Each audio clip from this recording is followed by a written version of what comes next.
Welcome everyone to our Redbox Studio Facebook Live series. My name is Krista and you're watching episode number 10 in this series where we talk to marketeers, we talk to business people, and we talk to entrepreneurs, not only in Penang, Malaysia, but also all over the world. So today I am very excited because we have a very interesting guest, but all my guests are interesting anyway. But today's guest is pretty interesting because he is going to talk about something that you may not equate with, kindergartens or early childhood learning. So I want to bring him on. But before I do so, I'm going to tell you a little bit about my guest for today. Okay, so my guest for today, his name is Jery Yeoh, and he is the founder and executive director of Whytehouse Education Group. Now, I've known Jery for a while now, and he's actually a very funny guy. He's also very honest, very straightforward. And that's why I thought that since he is in an industry whereby I wouldn't say a lot of men are in this industry, so I found it to be a little bit more unique and a little bit more interesting to bring on a man to talk about this specific business that he's in. So let's put him on. Hi, Jery. Hello. So I'm number 10. Yes, so you're perfect number 10. 10. It's a good number. Yes. So, Jery, before we get started, right? I started something where I did ask you a couple of weeks ago to bring on your favorite book. Yep. Yes, right? yes. So, maybe you'd like to show us your favorite book and why. Okay. So this is a book by John Maxwell. So I guess those who know me, I'm a John Maxwell trainer myself. And out of all his books, this is a book that I will read again and again, especially during the MCO. During the MCO, things changed because communication is so important. And the way we communicated actually changed during MCO. So from being able to talk face to face, now we are going to talk on WhatsApp or we're going to talk on Zoom or whatever. So this book proves to be true that communication is vital. Everybody communicate, but very few people actually connect. So that's my recommended reading if you want to truly be able to understand and also to be understood. So I guess that's important. Okay, so this is not something we pakat, right? We never pakat what book we want to share, right?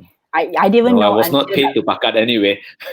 Last 10 minutes when we were talking, so I told him, "Hey, Jery, I got to go and get my book." I almost forgot that. So then, here's my book, which is exactly the same book, different cover only lah, different cover. But for the record, she got the more expensive version, so. So you see, I got a cheaper version. So you see all these things right at the side. It shows that I found a lot of interesting nuggets of wisdom and things I want to remember. So usually what I'll do is I will just put all these things so that when I want to refer a bit more kiasu lah, quickly just get to the page and then find the thing that I want to read. Yeah. So see, we didn't pakat, you see, but great minds think alike. Exactly. Okay. So thank you for the book recommendation. Now let's get into it. So before we get into it, I want to introduce you properly.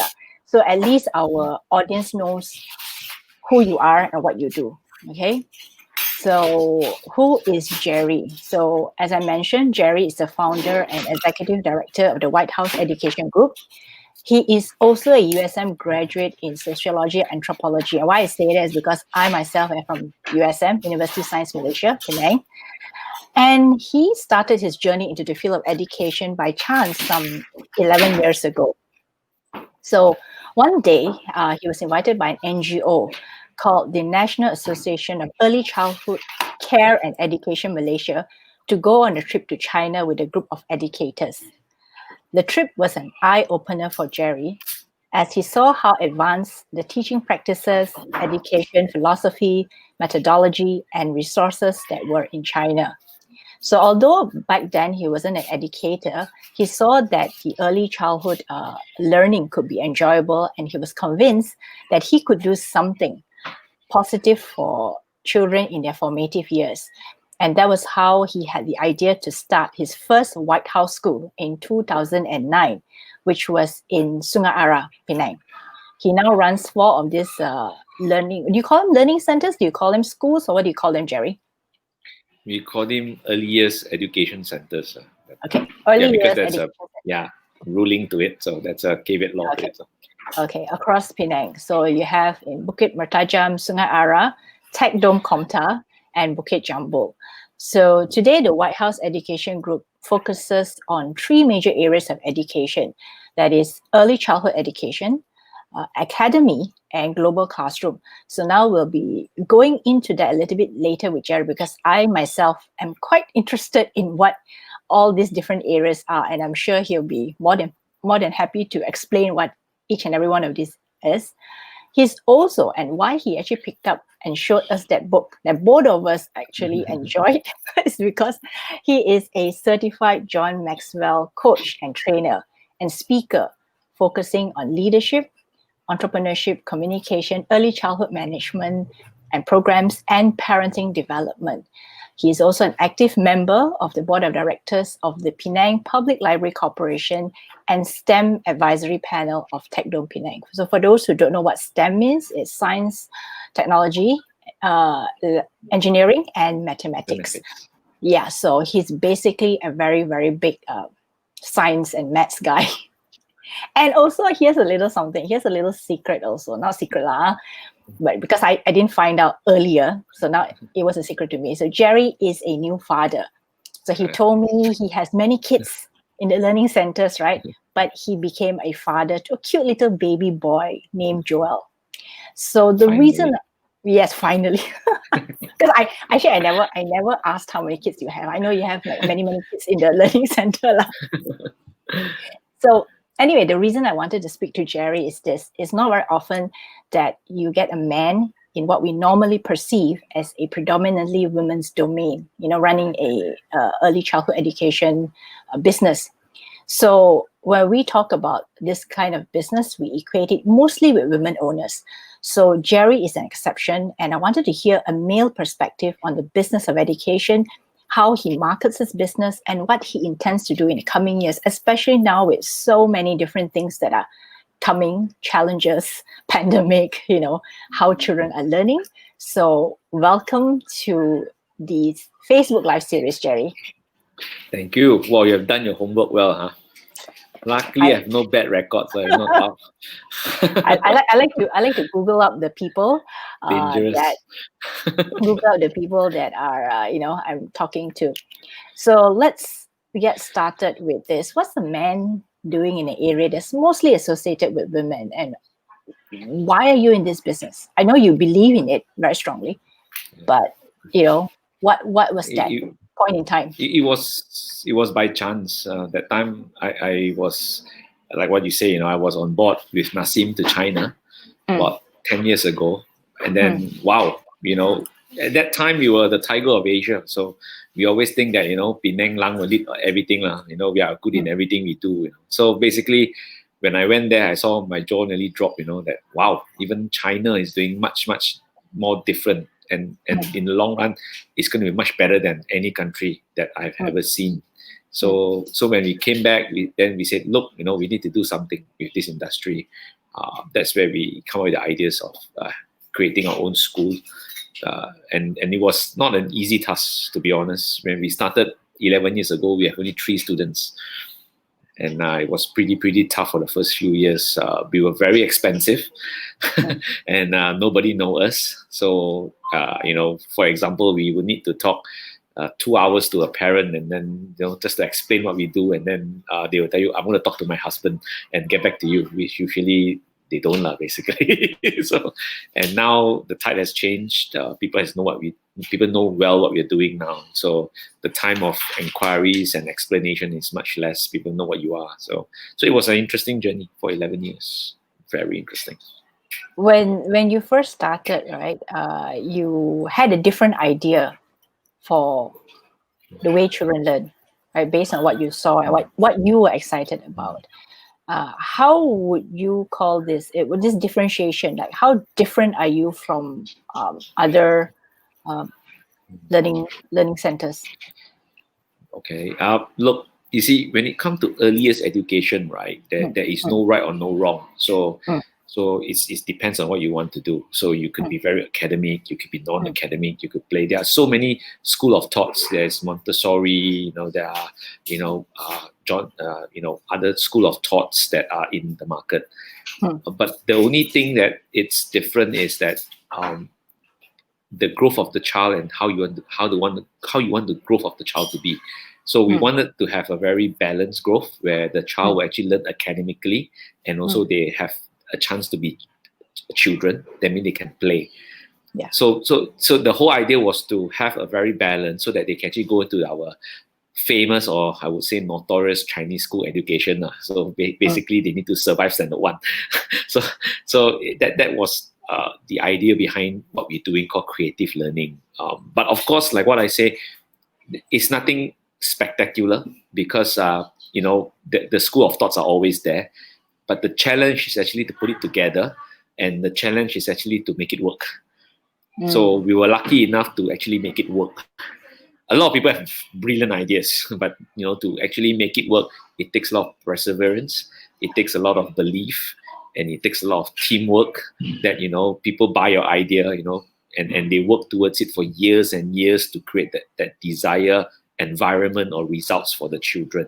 So we are still working hard on it. The journey is not ending. There's no end in sight, but yeah, that's how we perceive earliest education. So there's no wrong or no right. Not like my program is better than your program is better than his program. There's no such thing. And what we did was actually we tried to create a program that is suitable for the local market, the local mindset. See, a lot of people, right? They the first thing that they come to our school many years or even now, I want my child to have a place to run. Must have a big garden in your school. Yeah, mm. but then again, we have 38 degrees Celsius here, so running in a Too garden hot, right? doesn't make, yeah, But when you go on Facebook, this is really amor, I see children run, they play on the mud, things like that. But generally, you can't do that in Malaysia. You're gonna have ants all over your child, and then the next thing, why my child sweat, why mosquito bite, so these things are, and then we have this interesting conversation with the Finland educator, so that in Malaysia, we don't need to buy ants. In Finland, they need to buy ants to show the children. So it's a very different ball game, and some of the books, right, are written in a way whereby the children cannot actually imagine, like an oak tree. I mean, you can find a coconut tree, basically. Yeah, But yeah, yeah. so we want to make it relevant because sometimes we look at other countries' practices, which is actually brilliant and good, but it has to be localized because there are things that we really can't expose our children because how are you going to expose winter? Winter in Malaysia is only seen through projectors,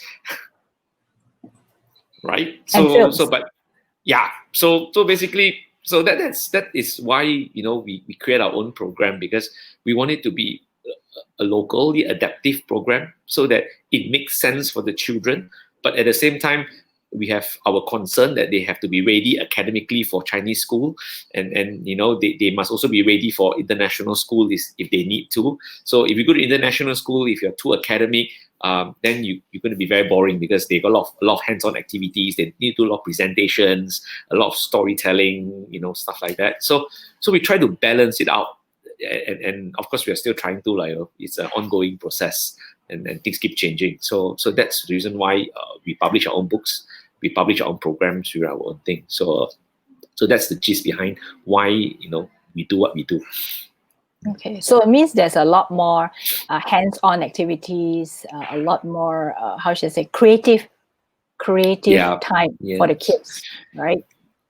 When it comes to creative, it has to have a meaning. The problem with play is that play itself has no meaning. But in a school, the play must be designed in a way whereby it has meaning. There must be an input and output. I can just give any boy a toy. theoretically you can, but in a school we have some KPIs to achieve. So basically, this set of toys or this set of activities has to improve certain type of skill, like hands-on coordination, their sensory skills, so we try to bundle it up so that it balances out the child. So every play must have a meaning, That's what we believe. Yeah. Because I also read about you that when you first started, you approached your co-partner, right? Right, My Miss boss. Tan. Yeah. And she was, if I read correctly, she was a piano teacher with her own school, Right. and you approached her, and both of you tried to come up with that first curriculum, the first program. Right. Right. So that was the tough part. That was the easy part. That was the easy part. Okay. Right. Oh. You see, the easy part is to come up with an idea. It's like doing a PowerPoint presentation. This is what I envision in 3 years, 5 years. The hard part is actually to make it into a reality, because that involves human. That means the teachers must believe, the teachers must be capable enough. The communication must be clear enough, that this is what the founder wants. Because I once read about Warren Buffett, long time ago. He said, someone interviewed him and said, look, how do you manage $1 billion empire? So his answer was very simple. I will ask my senior executive, if they are going to make a decision, what will the decision appears on the newspaper tomorrow? If it appears okay, then just go ahead. So basically the whole idea was, I need to make sure that my team know what I want and they truly understand what I want, so that eventually I have time to build the other part of the program. Because if I were to keep, just at this part of program, right, the company will never grow. I was like, oh, no, you're doing it wrong. No, you're doing it wrong. So the biggest challenge is actually to empower the people to actually do what I envision.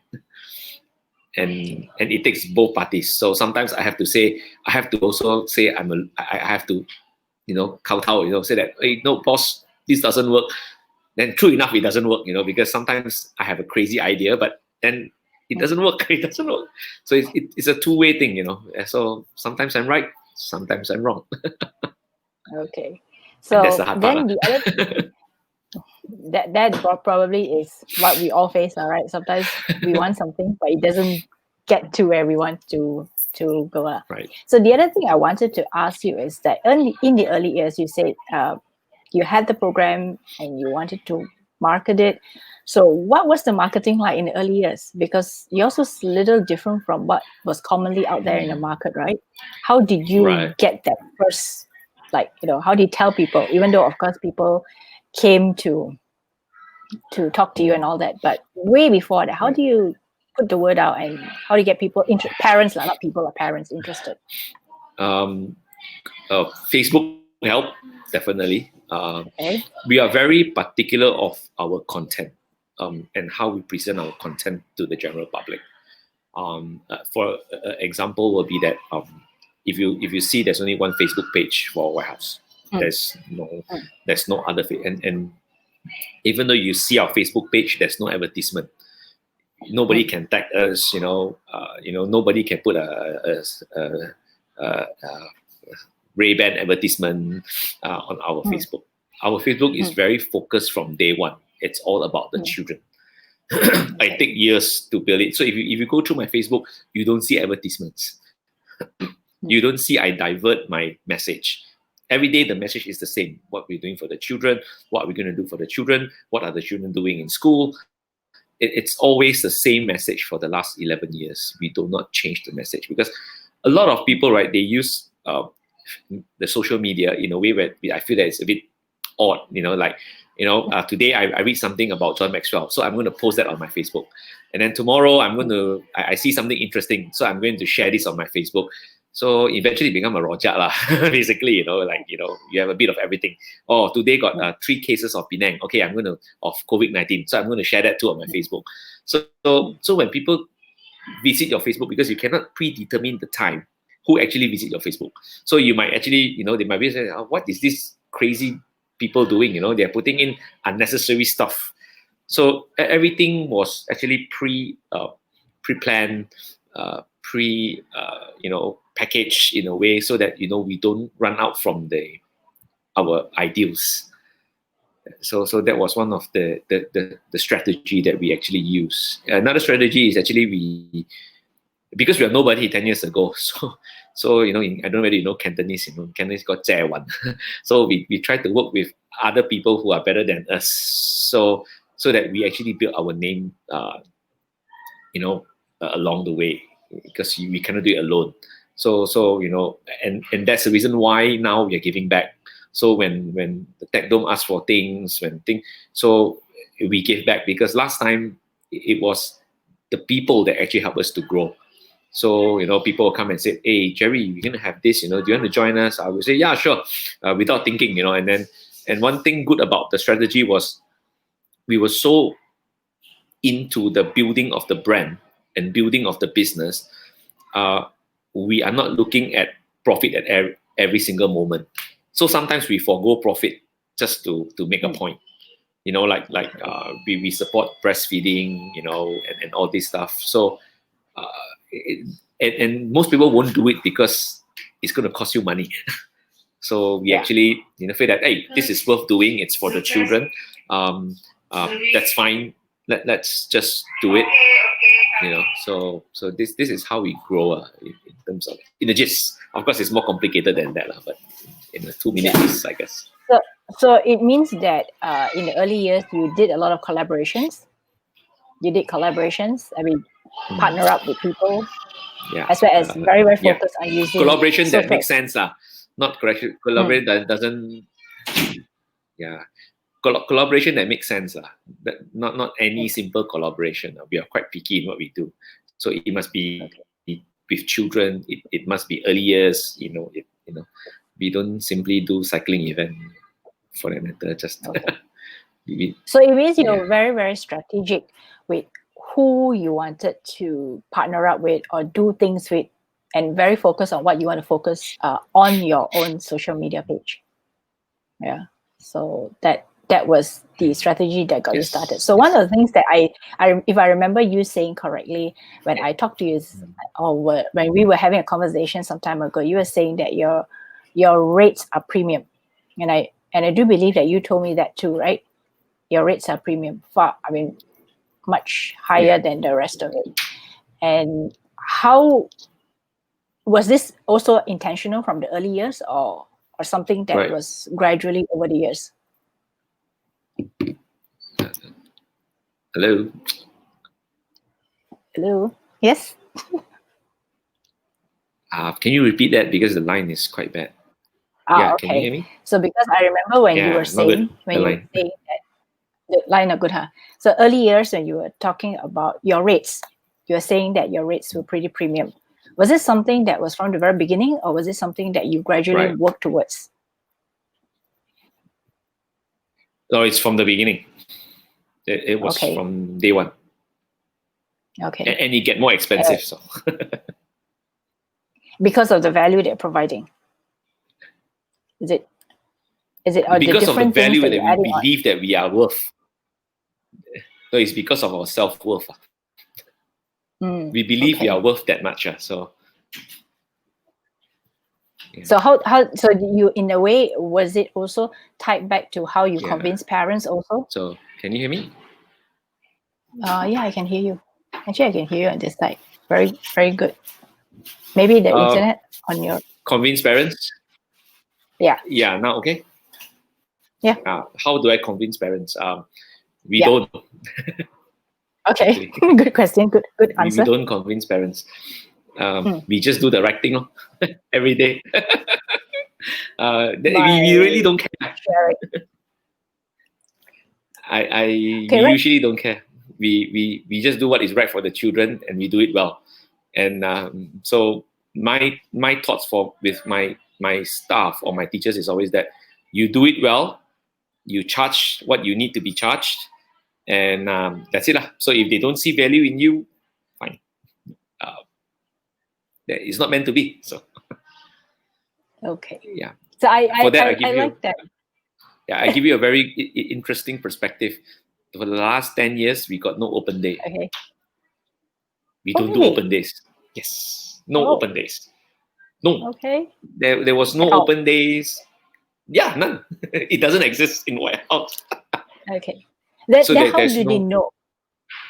yeah, How do they because of know the good about? work that my teachers, because of the good work that my teacher is doing, it will, parents will spread the word. There is no open day for the last 10 years. Zero. Because for me, open day is a fake thing. It's like you're going for your first date. When you go for your first date, you're going to be very, very, very pretty. You're going to, men are going to put up their bow tie, best behavior. By the time you get married, right, that's where the monster come out. So open day is like that. I'm going to make my school very pretty, very beautiful. Everything must be in order. But when the school start, right, then it's all hell break loose. So we don't do that. It's like you're going to come and visit, make an appointment, just drop by. That's it. We are not going to make it pretty for you. This is what you see, this is what you get. End of story. I like your interesting approach to marketing, and I think that it's quite. That's why I say it's quite unusual. It's quite unusual because you kind of don't do much of the stuff that most people do out there, right? Most people in this space, lah. Typically they would do open days. Typically they would put out their rates and all that. And for me, I even did a little digging. I actually went and asked on your Facebook page, like, what are the rates? I mean, that was one of the questions that was already preset. So I was just Right. wanted to find out because there was none. I couldn't find anything on the anywhere. So Yeah. I just thought I wanted to ask a question. Oh, okay. Did So they reply that you? is that they did. They did. Okay, good. So they still got their job then. So no one's gonna get fired today. So good. Okay, so now let's talk about what's been happening in the last couple of months. And I'm sure everyone knows that in the last couple of months, it has been tough on a lot of people, and specifically for people who are like yourself, right, involved in education, because the schools were not in session. And then, of course, with all these safety measures and SOPs. So, what are some of the changes that you've made to manage and to run your business since MCO started? We were very lucky. We had our first online class on the first day of MCO. Okay, So there was no that's break. interesting. Yeah. First day. The night the Prime Minister said tomorrow MCO, the memo was out immediately saying that tomorrow is the first day of online classes. So Okay. yeah. So the reason why we can actually do that is because of our base philosophy.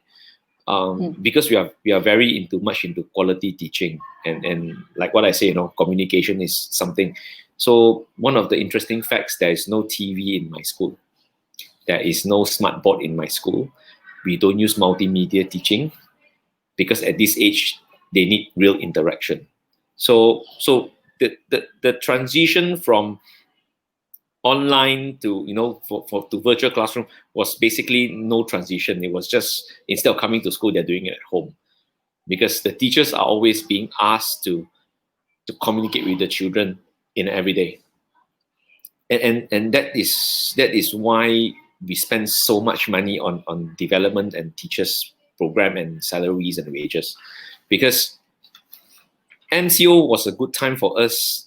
Actually, MCO was brilliant for us, to be honest. It was a God-given. Yeah, I know it's bad, okay, but for business-wise, it has been good to us, because all this while, parents are only looking at very surface. It's like human. If Jery drives a Ferrari, he's rich. So if Jery has a penthouse, he's successful. So same thing. If the school is very well designed, it's a good school. But during this pandemic, parents will know that, oh no, this is the teacher that they hire. Oh my God, they have Cambridge qualification, but their English is wow. And they are teaching my child in school. Because what happened in school is just like, if you're my daughter, I'm going to pick you up from school. So how was your day? Oh, good. Do you learn anything? Great. Today I learned Apple. Oh, good. You learned something. Okay, pay fees. End of the day. End of story. That's the job done. But during MCO, right, when a teacher teach, the parents are actually behind. They know that, oh, wow, the teacher speak this way in Mandarin. The Mandarin is not even right. So it shows that, you can't hide what you have done behind the scene, because a lot of times, I mean, I do agree that the industry is lacking of teachers. The industry is in there are, of course, all industry have issues, but yeah, so we were very lucky that we actually hold on to our fort. Like, look, we want quality. That's it. End of story. We teachers must be able to do this, this, this, this, this. There's no way you say no. So we were lucky, and then we start from day one, and we survived. Of course, we do have some student leaving, but we have almost 90% that did not leave, and we have almost 90% parents paying us, although we give a bit of a discount. So it was good for us, and because of that, we actually we are able to spend more money on the program.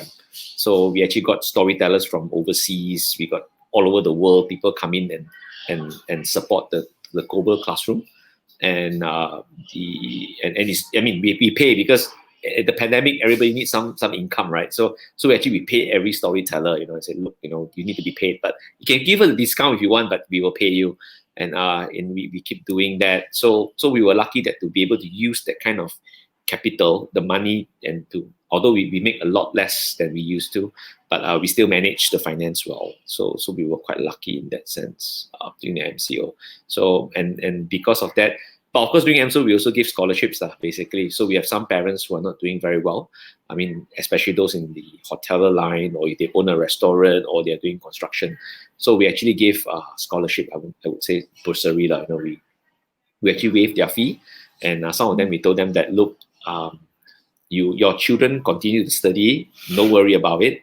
When you have the money, you pay us but there's no contract basically. So if they don't pay us, so there's nothing we can do. So they said, look, the child education comes first, so please continue.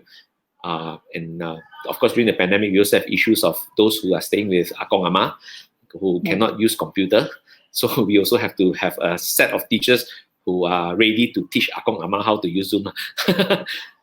Yes. And we have one or two cases that we actually send our teachers to their house to teach them how to use it.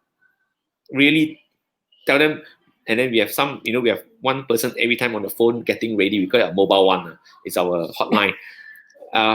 My children cannot see. Oh, okay. We will update. We will try to help them out to log in and things like that. So it was an interesting experience. Wow.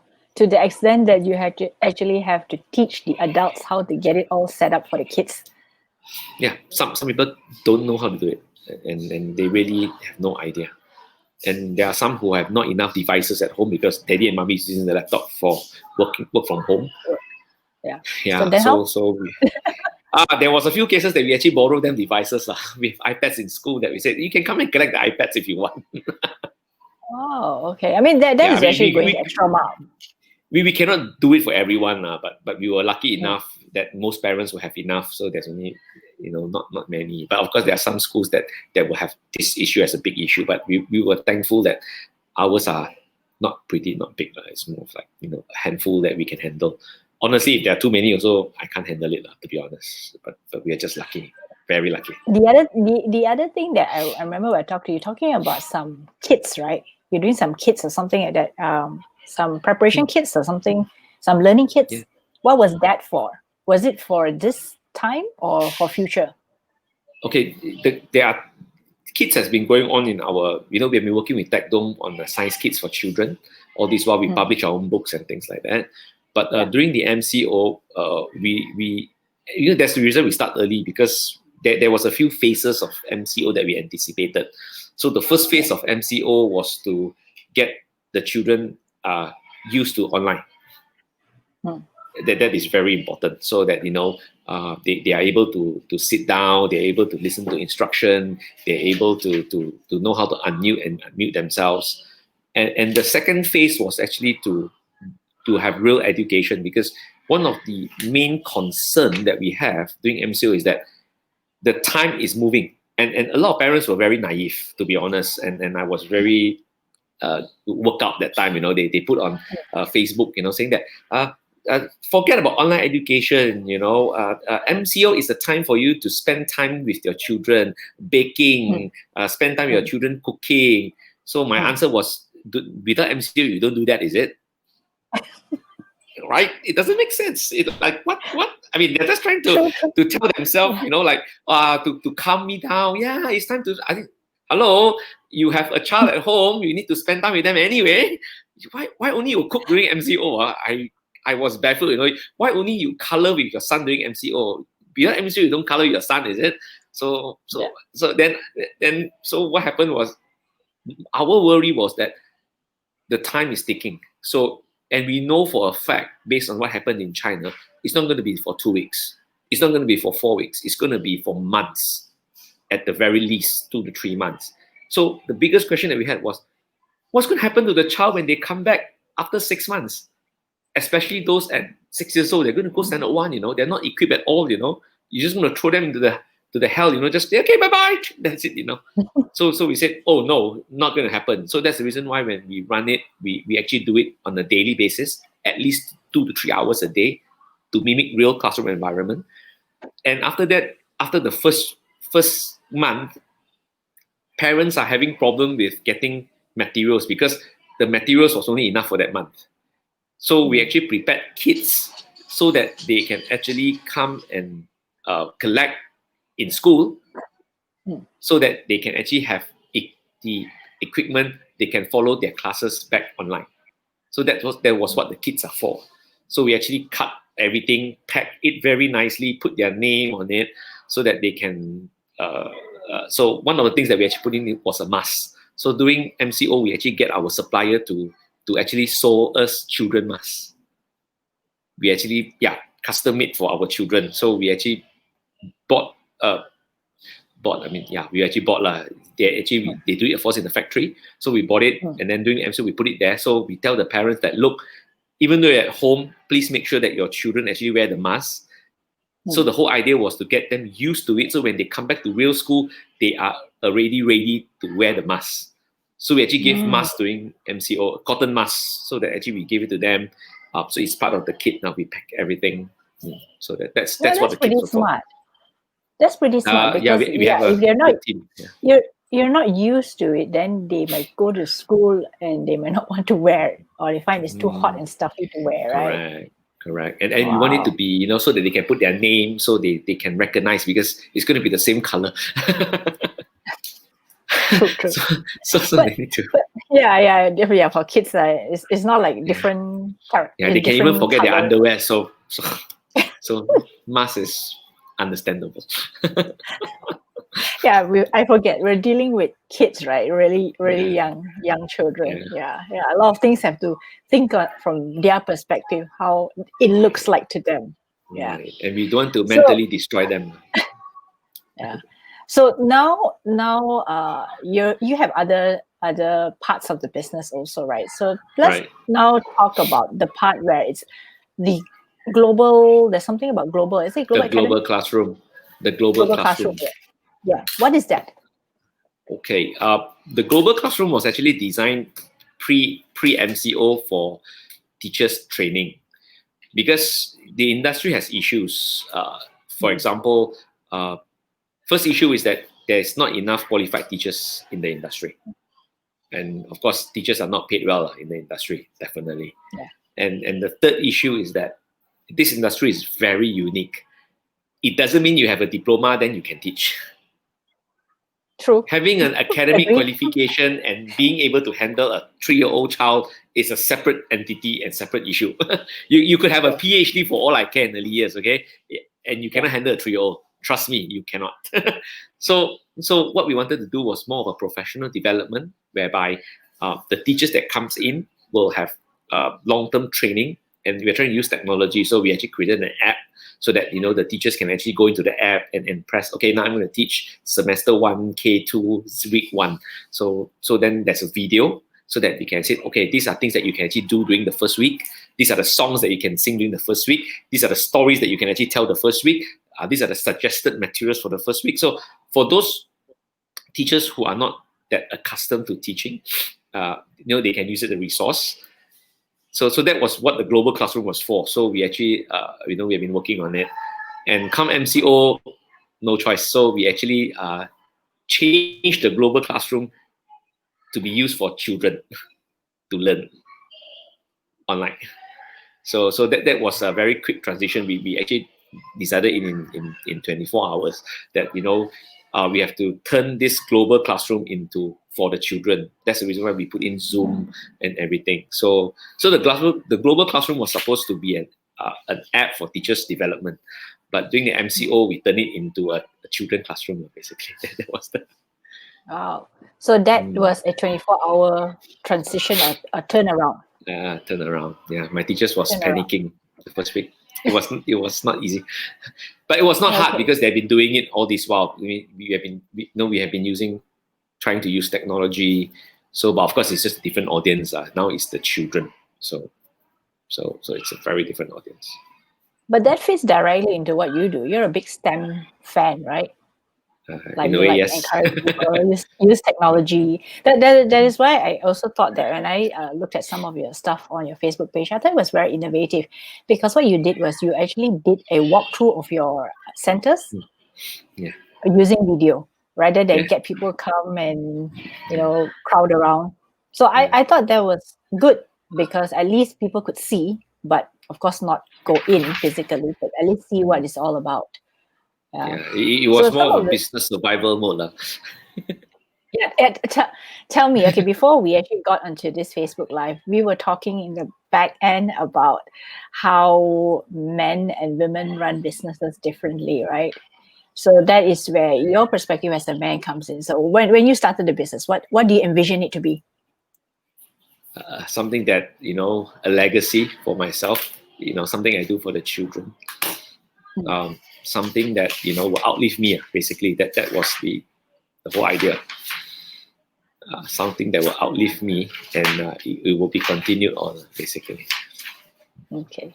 So you started it 11 years ago. 11 years ago, you had this dream.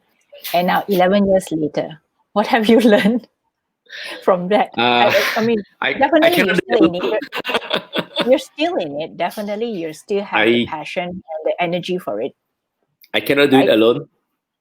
Okay. Yeah, and there will be good and bad people. So think of good people only, no? I mean, along the ways we have crazy people. We have people who are so business minded that they don't care about children. We have partners who technically took us to high court and tell a bunch of lies, which we won the case anyway. But yeah, we have gone through a lot of stuff, and I can tell you, more crazy people will come. So it's part of the equation when you get Okay, more famous. let's focus on the good people. What is the most meaningful thing that any parent has ever said to you?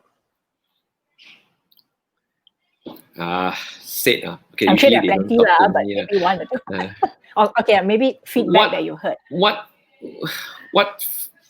we found very you see, parents when they have a child, they are very kanjong. Basically, they're very excited. I would say I use the excited word loosely lah. Kanjong will be the correct word to use. Like you lah, Anxious. no, Anxious. No, I you don't lah. really care. But you see, they always think that the children growth it's very easy. It's all programmable.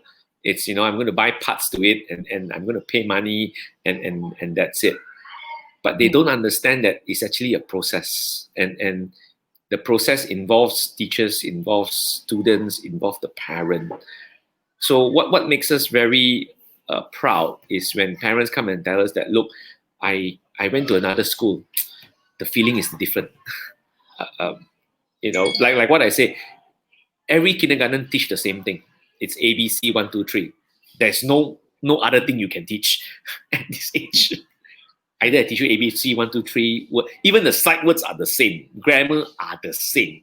Basic words are the same. I'm going to teach you A for apple, B for boy. There's not going to be much different. But it's the feeling of how they are taught, and that is something that you cannot sell, because my team for the last 10 years is having this problem, and we sort of now have the answer, because every time parents find us not interesting. because we have nothing Not interesting to share. Yeah, nothing. Oh, I mean, maybe your child has grown up, or but look, if you go to any school, they'll tell you we have a right brain from Korea, left brain from Japan. We have Cambridge English. Our programs are from US. Our programs are from we are a Singapore group.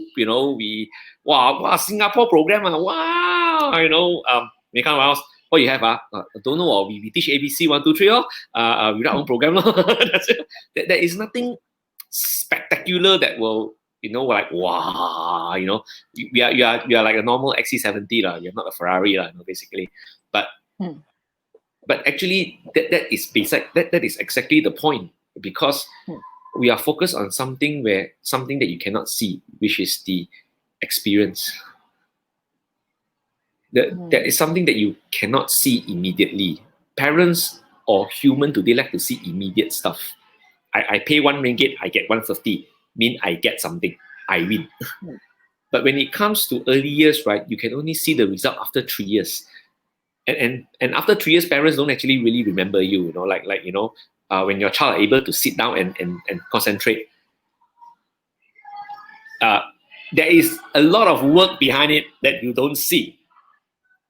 When your child can ask you a question maturely, or when your child can have a conversation with you on a dining table at 5 years old or 6 years old, there is a lot of things happening behind the scene.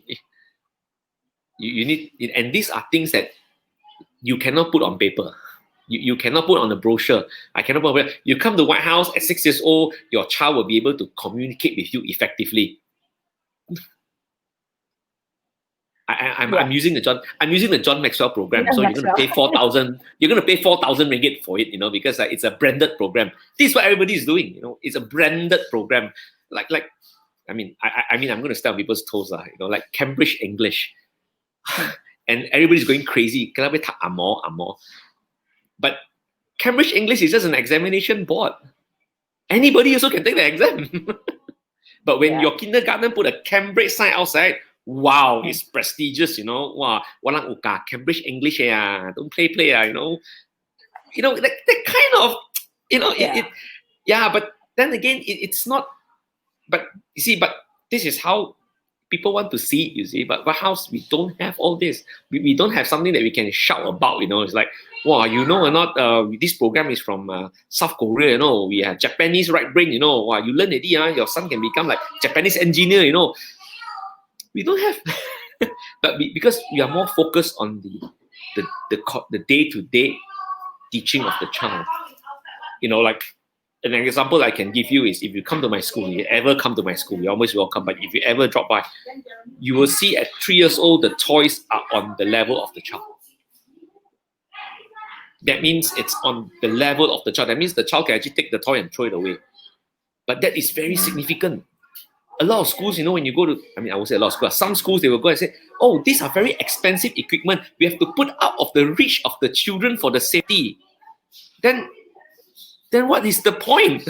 So the point is, you need to make sure that the child know that you should not touch this. Not by telling the child that, look, I'm going to put it very safe for you, And then they say, wow, this school 很好, because they put safety, it's fake safety, because if the child doesn't know or doesn't agree or doesn't understand why or not she should not take it, then your early years education failed. You can have top marks for all subjects, you fail because and then if a child doesn't know, like we have, my child don't know how to eat one, or you have to spoon feed, he have to spoon, like, huh? But then but my child can do A to Z already.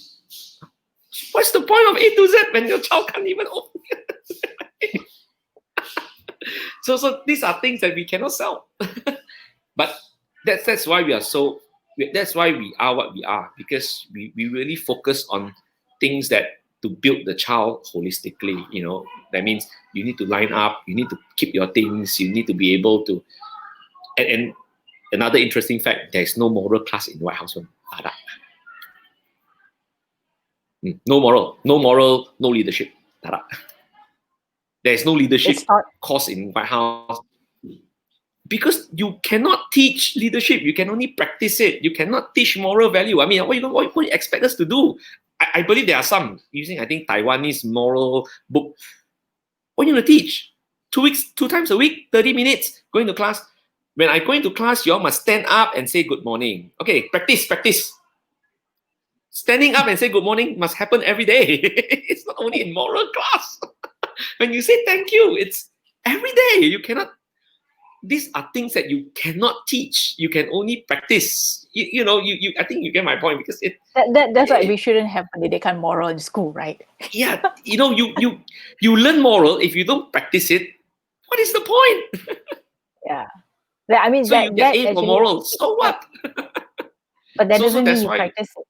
Yeah. So in Whytehouse, there's no moral class. There is no leadership class. There's none, because we always believe that it has to be practiced every day. When you see a teacher, you Are say there good morning. leadership class? Are there leadership classes There out are there? leadership kindergarten actually in Malaysia. Yeah, there are. Oh, how they do it, okay. I don't know, but some of them owned by my friends, so I really support them. But hey, I mean, my thought was early years education should be at the basic. They must learn how to interact. They must learn what is wrong, what is right. They must learn how to put back their plates. They must learn how to eat properly. They must learn to sit and eat, go to toilet themselves. These are major, and everything will be fine. So interesting, right? I'm glad we are getting more into this topic, because I think that is also something which I feel like you're very passionate about certain things, and these are some of the things that get you riled up, right? And then my teacher know all this already, so I don't have to explain really. Okay, so what do you intend to do for the coming? I can't say years, right? Let's talk in months, lah. In the coming months. Now, are the kids back in school? Most of them are. Today is 13, right? Yeah, Tomorrow 13. will be the last day. We're gonna have our virtual classroom. Starting next week, they have to come back to school already. So we have already put a stop to global classroom for children. Okay. So they are required. Touch wood, no more MCO lah. I mean, we are ready to deploy it again if there's MCO, but hopefully not. But you're already quite ready, right? Your readiness level to deploy again. Yeah, that's if right. there ever is RMCO phase 2. Yeah, no problem. That one not an issue. It's just we just have to make the announcement. Basically, we can do it in a day. It's not an issue. Yeah. But we want children to come back. So yeah. Is it the interaction part that it's hard for them? Yes. It's not good. It's not good to stay at home too long. And it's also hard for the teachers, right? I mean, is it hard for the teachers to actually have a session with? I mean, I don't know how many kids you have in a class, but is it hard in a virtual setting? I know it's hard for adults. It's hard for adults. I gave a talk about this. If you set up the rules right, it's not hard. The rule must be set from day one. Then no problem. We have very interesting cases that the children can switch on their own Zoom, and the mother is cooking in the kitchen. They don't know how to unmute, and when the teachers call their name, they will call their mother, "Mommy, they call me already. Unmute, faster." we even have children waiting in between classes for 15 minutes, and you can see they dance on their own and things like that. We even make sure that we are so strict that you cannot even eat on virtual classroom. We actually have people who actually hawk on them. So if there is about 100 of them in the classroom, there'll be 4 or 5 teachers behind the scene who is actually going through every single picture. And then they'll tell you, Jery, stop eating. Now it's class time. Don't eat. Keep it. And then you see the mother quickly take it away, because we want to maintain that. Our worry was what happened after this, because if they're so used to eating while learning, there's no discipline, then when they come back to school, it's going to be another different ballgame. So we actually even go toilet must ask permission Wow. virtually. So basically, it's everything the same except that now that they're through the screen. Yeah, and we make sure that we call their name. So the teacher has been doing a very good job. We have a list of all their names. We make sure we will call your name. We make sure that, Jery, what do you think about this answer? Okay, so at least you are being accounted for. There's interaction. It's not like you sit there and look. No, we will call your name. We will actually call their name and ask them how they feel or give an answer, and we do it every day. Okay, wow. I didn't know that this was happening. I thought like, okay, when learning, they're a little bit more lax lah. You can do a little bit whatever you say, like eating, doing stuff. More relaxed, yes. After 1 o'clock already go back. They can do whatever they want. But during that 2-3 hour period, no, basically. And then another interesting fact is 2 weeks or a week, 2 weeks before we are allowed to open our school, we actually sent out a memo to all parents to encourage them to get their children to wear school uniform in the house. Oh. Okay. So that's to prepare them, to mindset them that, look, you're going to go back to school, you're going to wear school uniform, okay? You're not going to wear your pretty princess dresses anymore or your Captain America shirt, no more. So we actually sent a memo out to parents that, look, in 2 weeks, we're going to have a school reopening.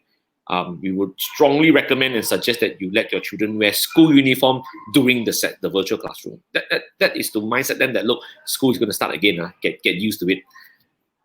So we actually did that too. So it seems like there's a lot of practices that you all instill in the children, even during this stay-at-home time. Right. Okay. So we have this comment here by Cheryl Chung, who says, totally agree, understand. I think it was referring back to one of the comments you made much earlier. I wanted to pull it up, but since you were so excited talking, I wanted to pull it up so many times. But okay, Cheryl, hi, Cheryl, if you're watching this, can you just put in the comments what is the thing that you totally agree and understand? I know Jery spoke on a lot of things which probably you're a parent and probably you agree with something that he said. So yes, Cheryl, thank you so much.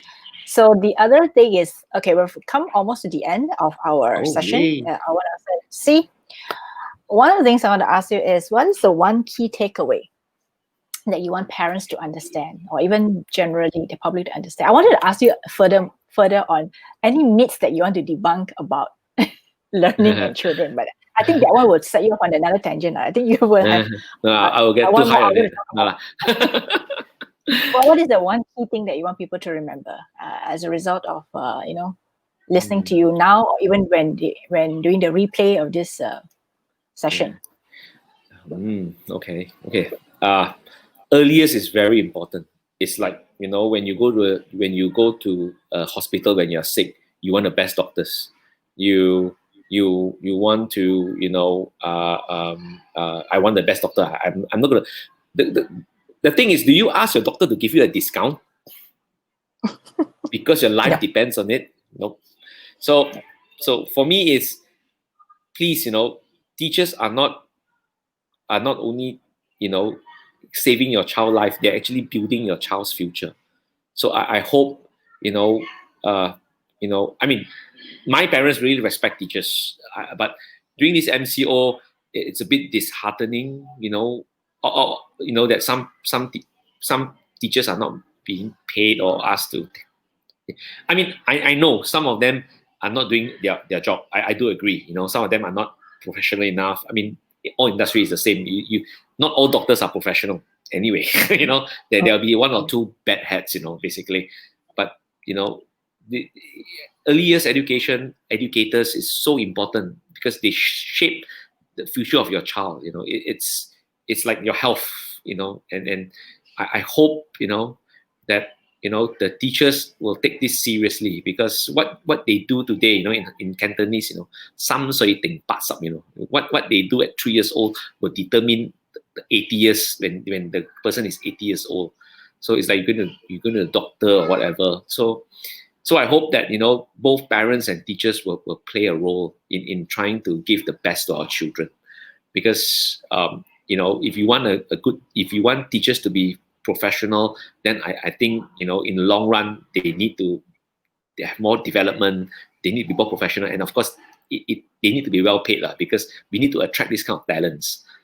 Because, it's very interesting, we are paying peanuts sometimes, for teachers, honestly, and and these are the people who is going to train the next generation of doctors, engineers, mathematicians, and sometimes it's so funny, whereby you pay peanuts, and then you expect your child, my child's going to be a doctor in the future. I was like, okay, yeah, I mean, It's true. It's true. and we need quality educators much more now. During the MCO, you see that how important quality educators are. Especially when you go to virtual classroom, you will see that, wow, this teacher can really teach, man. And there are not many of them. There are many passionate teachers, I believe, but the industry itself has created a wall, financial wall, that a lot of people are not actually taking this seriously. It's more of, and this is bad for the future, because, like the Hackman theory, if the earliest education, the children are not being brought up correctly, it's going to cost us more in the future. There's going to be more criminal. There's going to be more people who, needs to stay in jail. There's going to be more people who's going to create community social issues. So we need to rethink, how we actually run early years education, because it has an impact to the economy and to the future. It's not just the 3 years of just getting a caretaker to take care of your child. It's more serious than that. It's more dynamic than that. And I really hope that this kind of thing will be taken into consideration by the government, the teachers. Because some teachers are doing it for fun. Seriously, I have one doing MCO, which is like a joke. I said, look, you need to teach. No job. So I said, come, you need to teach online. And then we said, you teach online, you can show us first how you teach online, and then we will try to teach you how to do it, and then you do it online. Next day she resigned. And then she just said, look, you should not judge me on how I teach online. I was like, what? That's how we're gonna judge you, right? Yeah, I mean, there's nothing to judge anyway. Never show me anything. So these are the things, that even the teachers sometimes are not taking this seriously, because it's actually a very serious profession. What you do today really influences the future, and people don't see it. I just hope people see the importance that every single person, may it be a teacher, may it be a parent, or the child itself. Yeah, you play a very important role, very important role. But and they need to be there must be a consensus, lah. I mean, you pay for your Astro, right, during MCO. Netflix. Yeah, you pay for your MCO. I mean, look, during MCO, Astro got no live football, right? You also pay, right? There was no discount, right? You also quite pay, right? Even though they're playing FIFA online for you, you also pay, right? So please, I mean, but of course, quality important. Yeah. Okay, now she came back with a question. What she was agreeing with the parents' reaction to a digital. But I mean, but it is what you say is true. What you say is true, I mean, like, it is important, but people just don't see that way, or don't see the importance of it, how important it is. Yeah. So okay, final question: where can they find you online? Or where can they find your business? Don't know. I don't even have a Facebook. The Facebook belongs to the company. Find the company Facebook. So I can do this, lah. Huh? Yeah. I mean, it's under my name, but it's used by like 15 people. The password. So if any of you are interested to find out more about Whytehouse, go and check them out on Facebook. They've got very interesting videos. I checked them out. You've got some really interesting stuff you're doing, and you're filming teachers with green screen. I saw that. Yeah, you're gonna love what you're gonna do for Merdeka, man. You're gonna love what you're gonna do for Merdeka. We're gonna do something interesting for Merdeka this year. Very interesting. Yeah. Okay. So definitely keep an eye out for that. So thank you so much, Jery. It has been an enlightening conversation, because I've known you for so long. And we've never really had a conversation. It was always hi, bye. We're doing projects together. We meet each other at events, but we've never had a good conversation. And I'm glad we did it. And I'm glad at least I know a little bit more about what you do lah. Yeah, and then we Otherwise, can sit have with hi more. bye lah. Yeah. Otherwise, sit with And hi then bye. I'm proud to be number 10 anyway. So Thank you so much. So for all I'm of proud to be number those 10, of you, so it's okay. number 10 is actually a good number. But Yeah. what I'm trying to say is that all these things that you're doing, I hope you will continue on doing it, because I do see that you have a real passion for it. And whether it doesn't matter what gender you are, lah. At the end of it, it doesn't matter, right? Nope. 99% of my staff are women. 99 point something. So you are someone who is also something I wanted to say, that you're also someone who's very supportive of women's initiatives. Yeah. So I think it's probably that also has spurred you on to have a team of women who are helping you in your business. Right. So thank you. They once are my more. bosses, so I'm the one working. So I forgot to ask you, how big is your team? I have about 40 over of them. All women? Oh yeah, yes. What? All 40 were women. So imagine my daily meetings. Good,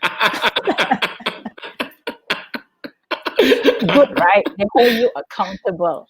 They hold you accountable to what you do. Yeah. Okay. If you say so. Okay. That's why I say they are my bosses. See, they are my bosses. So thank you so much for Thank such you an for having enlightening me. talk. You're Thank welcome. you. And I hope that we will continue to see more interesting things from Whytehouse and coming Definitely. from Merdeka Day. Okay. Definitely. So thank you. Thank you once more. Thank you. Bye.